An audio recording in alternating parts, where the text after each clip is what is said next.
बस्ती का पता जंगल बताएगा, दानिश बलों को रास्ता पागल दिखाएगा। मैली लिबास देखकर यह फैसला न कर, दरख्त कैसा है यह आने वाला कल बताएगा। किसी शेरकार ने जब ये कहा होगा तो किसी महान आत्मा को अपने मन में चिंतन कर कर ही कहा होगा। आज हमारे साथ हैं लोकतंत्र के पांचवें स्तंभ, गैर सरकारी संगठन जो जनता के अधिकारों के लिए सबसे ज़्यादा जिम्मेदार होते हैं। ऐसे ही एक महान आत्मा, समाज सेविका, जिन्हें मेधा पाटेकर के नाम से जाना जाता है। मेघा पाटेकर कोई परिचय के मोहताज नहीं हैं। नर्मदा बचाओ आंदोलन के नाम से भी इन्हें लोग जानते हैं। नर्मदा बचाओ आंदोलन में जहां महाराष्ट्र, गुजरात जैसे, मध्य प्रदेश जैसे बड़े प्रदेशों के कई हज़ार भूमिहीनों को अधिकारों के लिए लंबे समय से सजग आज हमारे साथ हैं। सबसे पहले आपका कार्यक्रम में स्वागत है। नमस्कार। मेधा पाटकर नाम है। जी जी, मेधा पाटकर जी, आप हमें ये बताएं कि अभी हाल ही के दिनों में राहुल गांधी जी के साथ आपको देखा गया भारत जोड़ो यात्रा में, और अभी नफ़रत घटाओ संविधान बचाओ एक मुहिम को आप लीड कर रही हैं। आखिर देश को समथिंग बैक टू सोसाइटी में क्या देना चाहते हैं और क्या संदेश देना चाहेंगे उन 140 करोड़ देशवासियों को जो आज एक अलग परिदृश्य में अपने आप को देखते हैं? राहुल गांधी जी की यात्रा की विशेषता ये रही है कि एक युवा राजनेता पार्टी से बाहर जनता के बीच आ गया और जन संगठनों को उन्होंने ऐलान किया जुड़ने के लिए, और हज़ारों लोग जुड़े। महाराष्ट्र में जब हम मिलने गए थे तो 1 घंटा हमारे साथ बातचीत की, जो आम रूप से राजनेताओं को संभव नहीं होता है। और ये भी बात है कि आज नफ़रत छोड़ो भारत जोड़ो, ये जो नारा उन्होंने लिया है, वो नारा हम ही ने 9 अगस्त को दिया था मुंबई के कार्यक्रम में। तो उस नारे के ही नहीं, उस उद्देश्य की, उस नज़रिए की और उस संकल्प की ज़रूरत है। तो इसीलिए हम जब समविचारी कोई भी लोग किसी भी राजनीतिक दल के हों, उनके साथ मंच साझा करते हैं, तो यात्रा में उनके साथ 4 कदम चले तो क्या दिक्कत है? दिक्कत हुई मोदी जी को, और किसी को तो नहीं हुई। तो आज जो देश की स्थिति है, जिसमें सांप्रदायिक सौहार्द को लेकर विस्तार चर्चा हो रहा है, कम्युनल हार्मोनी एक तरीके से, एक अलग तरीके से व्याख्या की जा रही है, धर्म की राजनीति देश में चरम सीमा पर है। कल भी रिजल्ट आए हैं, जो रिजल्ट कुछ अच्छे संकेत दे रहे हैं आप जैसे सोशल एक्टिविस्ट को और इस तरह की विचारधारा के लोगों को। तो मोदी जी के लिए क्या संदेश देंगे कि आखिर मोदी जी जो देश के प्रधानमंत्री हैं, 140 करोड़ देशवासियों उन पे भरोसा करते हैं, उन्हें किस तरह की राजनीति को लाना चाहिए जो वो नहीं ला पा रहे हैं? मोदी जी के लिए संदेश क्या मतलब रखेगा? उनका नज़रिया ही ये है कि देश पूरे कॉरपोरेट्स भी चलाएंगे तो कोई दिक्कत नहीं है, और हम लोग इसके ही कारण संवैधानिक अधिकार लेने के लिए जो गरीबों को, वंचितों को, शोषितों को, पीड़ितों को, अल्पसंख्यकों को भी संघर्ष करना पड़ता है, आदिवासी दलितों को लड़ना पड़ता है अपना हक बचाने के लिए, लेने के लिए।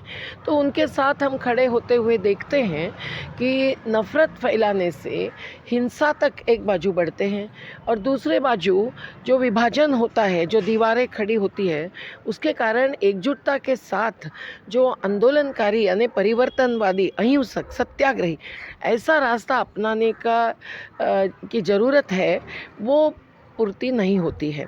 और इसीलिए हम नफ़रत मिटाने की बात और संवैधानिक अधिकार पाने की बात, ये एक ही सिक्के के 2 पहलू या 2 बाजू मानते हैं।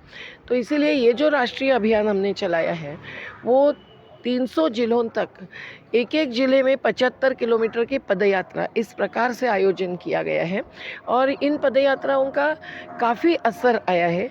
एक तो संगठनों की एकता बनती है जब पैदल चलते हैं, 500 लोग, कहीं 200 लोग, और जहां हम पहुंचे हैं वो केवल एक राष्ट्रीय या सोशल मीडिया पर नहीं, हम पहुंचे हैं गांव गली में, बस्तियों में, ज़िले में। तो शहर और गांव इनको जोड़ने का काम, हिंदू मुस्लिम सिख ईसाई धर्मों में बांटे गए लोगों को जोड़ने का काम, ये सब इस यात्रा के द्वारा हुआ है। और इस यात्रा में हमने संवैधानिक अधिकारों पर बहुत जोर देते हुए ये कहा है कि आज जो जनतंत्र भी ख़त्म किया जा रहा है, जो मुट्ठी भरों के हाथ में देश की संपत्ति और उनकी आय भी बढ़ाने के लिए सब कुछ कर्ज माफ़ी, कर माफ़ी, सब कुछ उनके पक्ष में किया जा रहा है, वो सब संविधान के खिलाफ में है। जो मार्गदर्शक सिद्धांत है उसके ही तहत कानून बनाना है, ये संविधान कहता है, जिसमें शिक्षा का अधिकार भी है, 14 साल तक की शिक्षा मुफ्त। आज तो शिक्षा के द्वारा गूगलाइजेशन हो रहा है और उससे नव ब्राह्मणवाद के जैसे दलित आदिवासी बच्चे कहीं बाहर फेंके जा रहे हैं। स्वास्थ्य का अधिकार नहीं है, उसमें भी लूट हो रही है। आवास का अधिकार नहीं है, गरीब बस्तियों को बार बार विस्थापन भुगतना पड़ रहा है। और जल जंगल ज़मीन सब कुछ छीनने के लिए ही कानून बदले जा रहे हैं। तो इस स्थिति में हमको जनतंत्र भी बचाना है, तो नीचे की जो सबसे बड़ी इकाई है, छोटी से छोटी, वो हम लोगों को उनका 5वां स्तंभ भी नहीं भैया, हम पहला स्तंभ मानते हैं। क्योंकि हर स्तंभ को अगर आप देखेंगे तो कहीं ना कहीं दीमक लगी हुई है। जो राष्ट्रीय संवैधानिक संस्था मानी जाती है उसका शस्त्र के रूप में एक दुरुपयोग करते हैं। किसानों मजदूरों की आत्महत्या नहीं, हत्या हो रही है गैर बराबरी बीभत्स होने के कारण। तो इस परिस्थिति में ये अभियान चलाते हुए हम जनवरी में फिर और जोरदार कार्यक्रम करने के लिए आगे बढ़ रहे हैं, जो जन आंदोलन में परिवर्तित हो, ये हमारी जी। अभी हाल ही में देश की प्रथम नागरिक महामहिम राष्ट्रपति ने ये कहा कि देश में जेलों की कोई ज़रूरत नहीं है। अगर ऐसे देखें तो देश में 1412 जेल हैं, जो 8 तरह के जेल होते हैं, और उसमें कैपेसिटी लगभग 4 लाख लोगों की है, लेकिन लगभग 10 लाख लोग उस जेल में बंद हैं। और जिसमें अगर आप विकिपीडिया पे भी जाएंगे तो आप देखेंगे कि 77% ऐसे लोग जेल में बंद हैं जिन्हें ना तो प्रियम्बल पता है, ना उन्हें संविधान पता है, और सबसे बड़ी बात है कि वो विचाराधीन कैदी हैं। ऐसे में देश में 140 करोड़ की आबादी में लगभग 1 करोड़ एनजीओ काम कर रहा है। अगर यूँ माने तो 140 लोगों पे एक एनजीओ काम कर रहा है। फिर भी देश की में ये स्थिति क्यों है? जैसा अभी आपने कहा कि गरीबी क्या है, बेरोज़गारी क्या है, लोगों को स्वास्थ्य सुविधाएं नहीं मिल रही हैं, स्कूलों में राइट टू एजुकेशन नहीं हो रहा है। आखिर क्या लोकतंत्र का पहला स्तंभ, जिसे गैर सरकारी संगठन कहते हैं, क्या वो लोकतंत्र का पहला स्तंभ इस तरह की सरकार को आईना दिखाने का काम करेंगी? और आपका अगला प्रयास क्या होगा? देखिए, द्रौपदी मुर्मू जी का कहना था कि जेलों का विकास नहीं है देश का, पर मुद्दा ये है कि जेलों में अब जो निरपराध है पर जो व्यवस्था पर सवाल खड़े करते हैं, जो हिम्मत से वंचितों की बात को उठाते हैं और दलीय राजनीति को भी चुनौती देते हैं, उनसे डरने के कारण ही आज केंद्र में बैठे हुए सत्ताधीश ये उनको जेल बंद कर रहे हैं।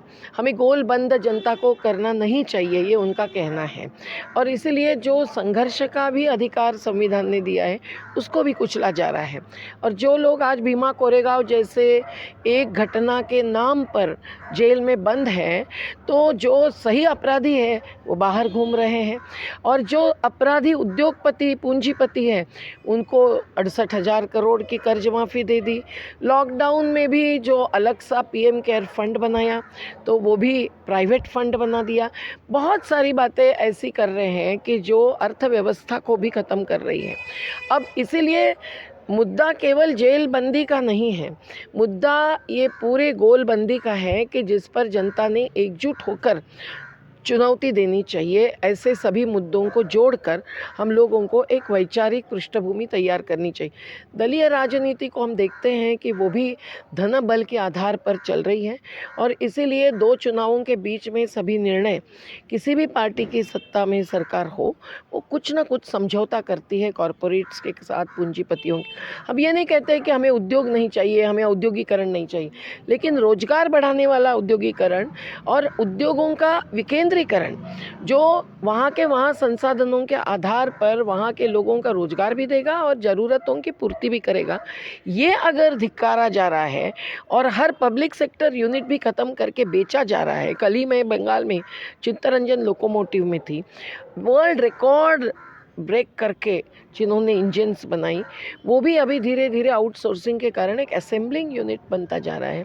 तो वर्कर्स को संघर्ष करना पड़ रहा है। अब ये सब संगठनों से ही चुनौती देने का कार्य आगे बढ़ता है, कुछ न कुछ रोकता है। किसान आंदोलन तो सबसे उत्तम उदाहरण है कि जिन्होंने राजनेताओं को मंच पर आने नहीं दिया, लेकिन सबसे अहंकारी राजनेता को झुका दिया। और आज भी किसानों को लड़ना पड़ रहा है, न केवल हर उपज के सही दाम के लिए, लेकिन बिल गेट्स फाउंडेशन जैसे जिनको कि पिछले दरवाजे से लैंड रिकॉर्ड्स रखने में सभी में प्रवेश दिया जा रहा है, उसको भी चुनौती देना जरूरी है।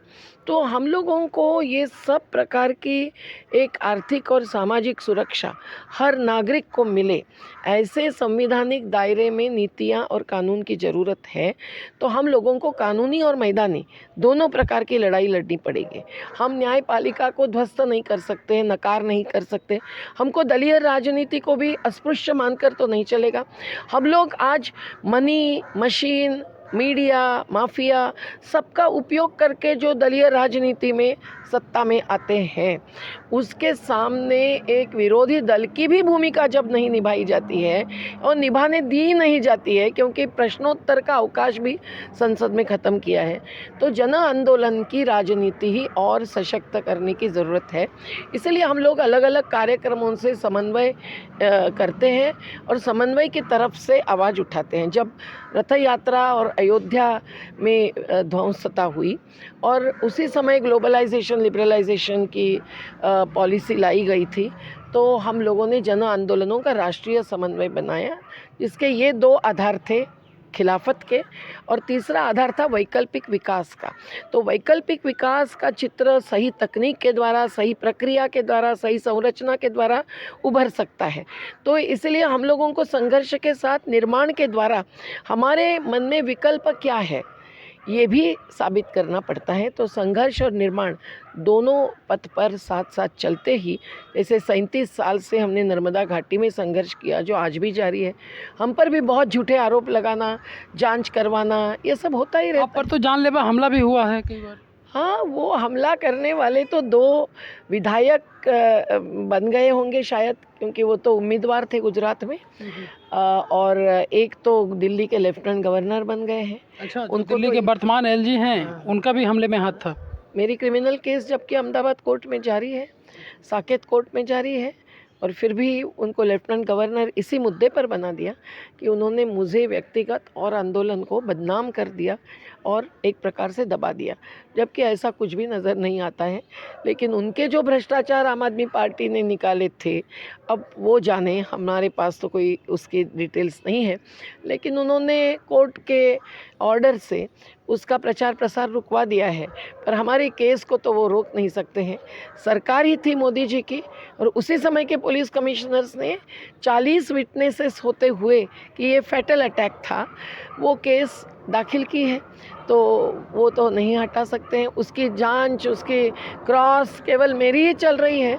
कब से? 2002 से 2022 तक। अच्छा, ये बताइए, बीइंग ए सोशल एक्टिविस्ट, क्या जनता को कानून का डर होना चाहिए या जनता में कानून का सम्मान होना चाहिए? एक सामाजिक कार्यकर्ता की भूमिका समाज में सबसे ज़्यादा होती है।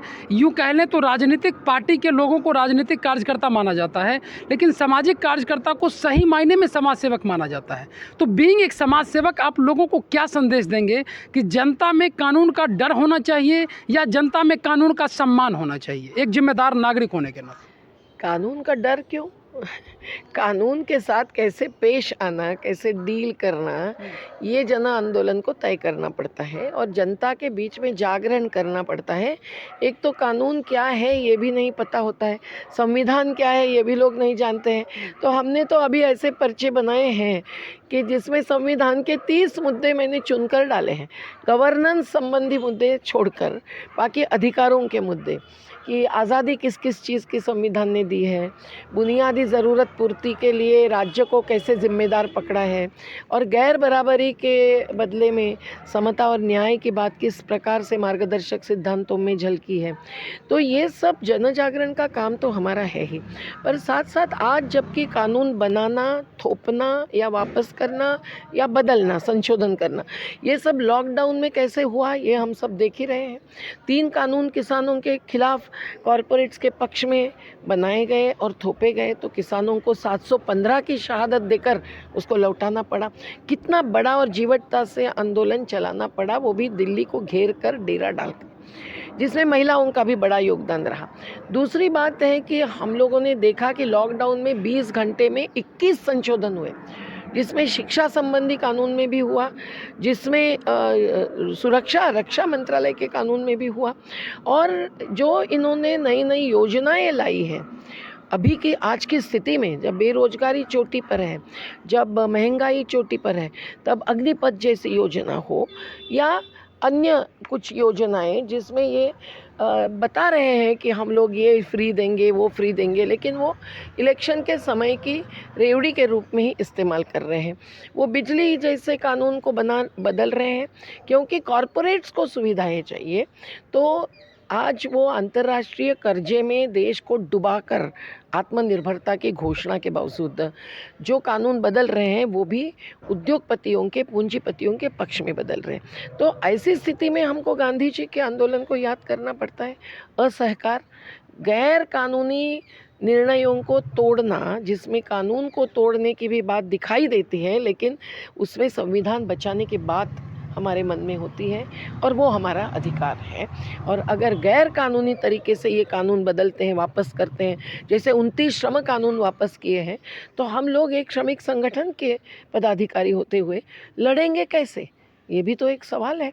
ये जो नई शिक्षा पद्धति ला रहे हैं, जिसमें वो इतिहास को हटा रहे हैं, बदल रहे हैं, नागरिक शास्त्र, लोकशाही या नर्मदा आंदोलन जैसे मुद्दों पर जो अभ्यासक्रम में पाठ्यक्रम थे उसको वो उन्होंने हटा दिया है। हम लोग ये सब देखते हुए हम लोग विकल्प खड़ा करने के लिए तैयार है, मजबूर है और मजबूत भी है।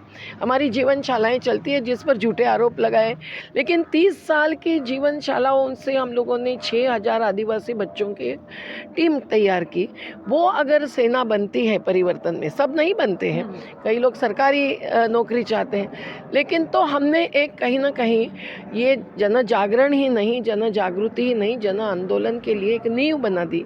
ये हम लोग संतुष्टि से बता सकते हैं।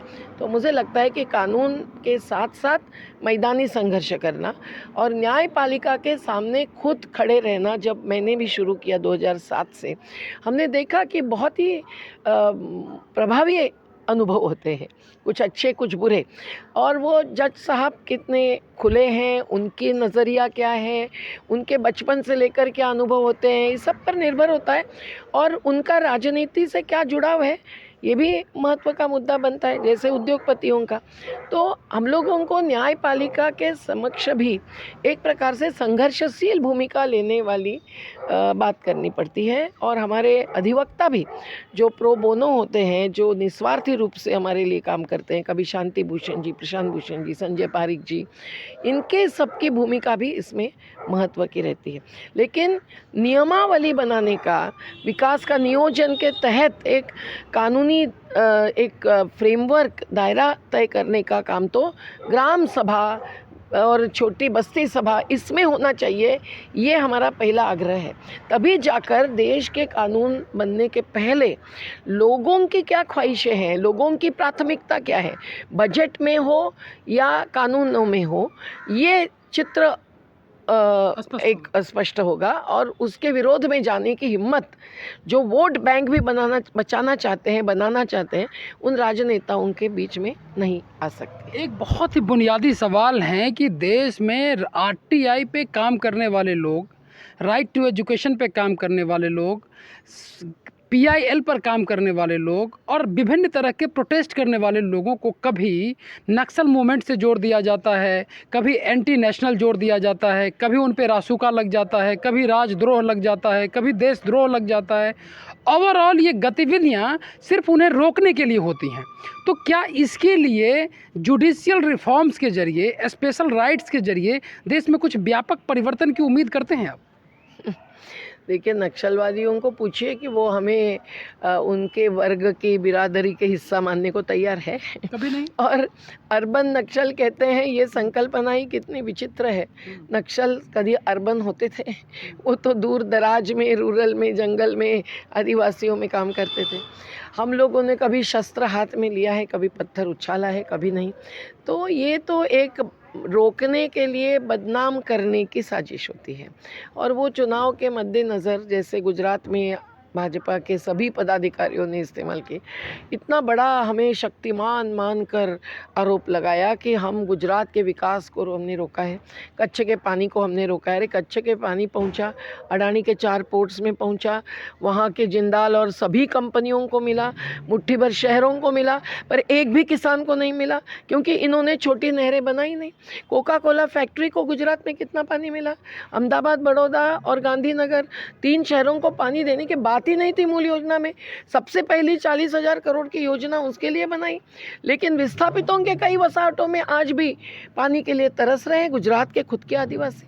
तो ऐसी जो स्थिति है, ये स्थिति उनकी वोट बैंक को चोट पहुंचाने की संभावना दिखती है। तब वो हमें उपयोग में लाते हैं, हमें जिम्मेदार पकड़ते हैं, उसकी घोषणा करते हैं। तो मोदी जी ने एक काम अच्छा किया, कभी उन्होंने विस्थापितों का तो नाम नहीं लिया, पर नर्मदा का भी नाम कई सालों से लेना उन्होंने बंद किया था, जो अभी एकदम उन्होंने प्रकाश में लाया है। तो हम भी उजागर करेंगे, कर भी रहे हैं कि सच्चाई क्या है।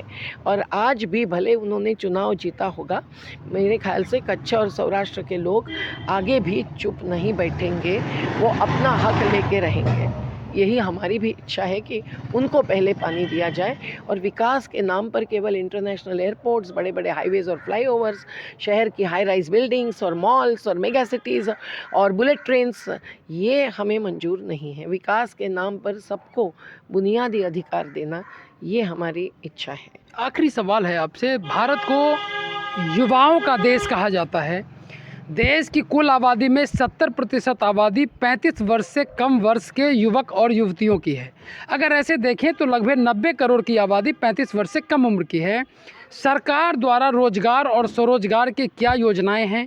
आप तो घूमती रहती हैं, ग्राउंड जीरो पर क्या स्थिति है वो हमसे बेहतर आप जानती हैं एक सामाजिक कार्यकर्ता की हैसियत से। आप मुझे ये बताइए कि अडानी पोर्ट पर जो बहुत बड़ा ड्रग्स का खेप मिला और डिफरेंट ज़िलों में जो युवा नशे की गिरफ्त में आ रहे हैं बेरोजगारी की वजह से, क्या इसको हम कोऑर्डिनेट कर पा रहे हैं या इसी तरह से व्यवस्था चलता रहेगा? और सरकार कभी 2004 में इंडिया शाइनिंग का नारा देती थी और आज भारत विश्वगुरु बन गया है, ये नारा देकर क्या हम उस 75 करोड़ युवक और युवतियों की जिम्मेदारी से भाग रही है सरकार? आप इसको कैसे देखते हैं? युवाओं को मतदाता के रूप में तो आज की सत्ताधीश देखते हैं, लेकिन देश के भविष्य के विधाता मानने की जो बात होती थी, वो आज भूली जा रही है। सभी युवाओं को एक तो मद्य और नशा में खींचना, ये सरकार को मंजूर है, और वो उसका समर्थन इस बात पर करते हैं कि सरकार की तिजोरी खाली है, तो मद्य के व्यापार से ही हमारी तिजोरी भरती है। हर राज्य 18,000 से 50,000 करोड़ तक अगर कमाई करता है तो मध्य प्रदेश जैसा प्रदेश मध्य प्रदेश बन जाता है। और इसके गर्ते में जो युवा आते हैं, उनके साथ साथ करियरिज्म और कंज्यूमरिज्म, ये भी एक दो वायरस युवापन को प्रभावित कर रहे हैं। ऐसी स्थिति में युवाओं को बेरोजगारी जब भुगतनी पड़ती है, तब भी युवा सामने आकर लड़ते तो है और उन पर लाठियां चलती हैं। मध्य प्रदेश में तो ऐसा आंदोलन खड़ा हुआ, तब उनको लाठियां चलाई गई, पर आज बेरोजगार युवा आत्महत्या भी कर रहे हैं। ये पूरी स्थिति देखकर हम तो दर्दनाक फीलिंग महसूस करते हैं, और हम लोगों को लगता है कि हमारा कर्तव्य बनता है कि हम युवा सेना खड़ी करें, वो ऐसी हो कि वो अपने अधिकार को समझे, अपने संविधान को माने और साथ साथ खुद के ज़िंदगी से ऊपर उठकर एक सामाजिक नज़रिया बना ले जिसमें सही राजनीतिक नज़रिया होगा, दलीय राजनीति, चुनावी राजनीति केवल नहीं। तो हमारे क्षेत्र में तो हम लोग करते ही रहते हैं इसके लिए कार्य और उसका असर भी लेते हैं, लेकिन देश भर इस प्रकार के युवाओं की एक सेना खड़ी करना जो अहिंसक सत्याग्रही बनकर समाज के प्रति भी जागरूक होगी और खुद के भी अधिकार के प्रति जागरूक होगी, ये बहुत बड़ा काम है। और इसके लिए ही नशा मुक्त भारत अभियान भी हमने चलाया। हम 10 राज्यों में गए और बिहार का जैसा कानून जब बनता है तब उसमें मानव अधिकार का उल्लंघन नहीं होना चाहिए, इसलिए हमने उसमें कुछ भी बदलाव भी सुझाए। लेकिन आज आसान नहीं हो रहा है, तो ये भी ज़रूरी है कि हम ये बताएं कि सरकारी तिजोरी कैसे भरेगी। और उसके लिए भी हमने मुद्दा उठाया है कि वेल्थ टैक्स 2% लगा दो तो निश्चित रूप से हर साल 7 लाख करोड़ रुपए आएंगे तिजोरी में। आप इनहेरिटेंस टैक्स 50% करो, जैसे लैंड रजिस्ट्री में मुद्रांक शुल्क लगाते हैं तो एक बार 50% ले लो, तो निश्चित रूप से उसके आधार पर भी 9 लाख करोड़ रुपया हर साल सरकारी तिजोरी में आएंगे। आप सार्वजनिक उद्योग बेचना बंद करो तो लाखों करोड़ों की संपत्ति बच जाएगी। तो आप खुद ही तिजोरी खाली कर रहे हैं, भरने नहीं दे रहे हैं, और फिर तिजोरी खाली है इसलिए मद्य के व्यापार से भरते हैं। तो हमारे तो नारे ही हैं कि शराब का व्यापार बंद करे सरकार, शराब का धंधा सबसे गंदा। तो हम लोग तो युवाओं को बचाने के लिए ही नहीं, पूरे देश को बचाने के लिए इस दिशा में ही बढ़ने के लिए जन आंदोलनों के नाम पर एक चुनौती महसूस कर रहे हैं जो हमें ही लेना ज़रूरी है। क्या यही लोकतंत्र है या कहूँ गणतंत्र है? तंत्र पर है तंत्र भारी, क्या राजनीति का यही मंत्र है? क्या जनता को ठगने का बस यही एक यंत्र है? ऐसे में तुम ही बताओ कहाँ जा रहा भारत का लोकतंत्र है? ऐसे में तुम ही बताओ कहाँ जा रहा भारत का लोकतंत्र है? श्रीलंका की दिशा में जा रहा है क्या? श्रीलंका की दिशा में जा रहा है क्या? नहीं, श्रीलंका नहीं, सोचना पड़ने वाला है। ये विस्तार चर्चा का विषय है। मेधा जी आई और आप लोगों से रूबरू हुई वीडियो टीम के साथ।